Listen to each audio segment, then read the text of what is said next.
Welcome back, Soul Healer. It is now Thursday. Well, sunny and super cool is my prediction today for the Virgos. The moon is still in your sign, so emotional focus and ego are working on the same team. And today, as you're in soul service, the universe may ask you to let go of an old emotional attachment to an ego issue. Okay? That's because the moon will be crossing over Saturn. As you well know, Saturn is the disciplinarian of the zodiac. It's been disciplining you for 2 years, asking Virgos to grow up and take it to the next level. But you probably have an emotional attachment to some part of your ego. This could be maybe an emotional attachment to always being, victimized. Believe it or not, sometimes Virgos get caught up in the whole victimization thing, the poor me thing. It does happen, and that's why you're hypochondriacs, right? That is you self-victimizing and not standing in your true power, which is to be a soul healer in life.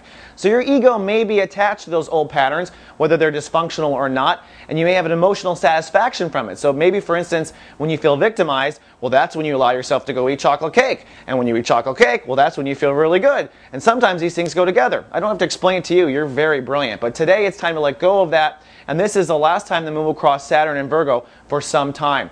Now, zipping around the sun, we are in chapter 3 of Sun and Libra. Uranus is ruling the day, so that indicates a soul capital breakthrough. And I bet you the two go hand in hand. Remember, soul capital is self-esteem, our productivity, our ability to draw in abundance. All three are related.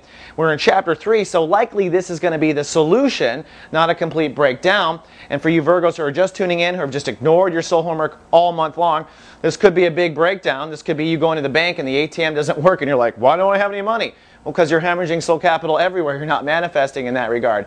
Either way, I bet you the ego issue is tied to the soul capital issue. So it could be that because you're holding on to old ego attachments and emotional satisfaction from old ego attachments, that was maybe what was in the way of you feeling good about yourself, feeling valuable about yourself, and that could very well be the breakthrough. Then lastly, we've got a new episode of The Renegade Aromatherapist with Siddiqa Salter going live today on YouTube and the Mothership.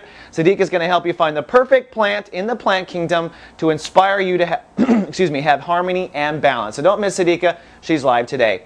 All right, that's all I have for the Virgins. I'll see you tomorrow with your weekend forecast. Live, love, be.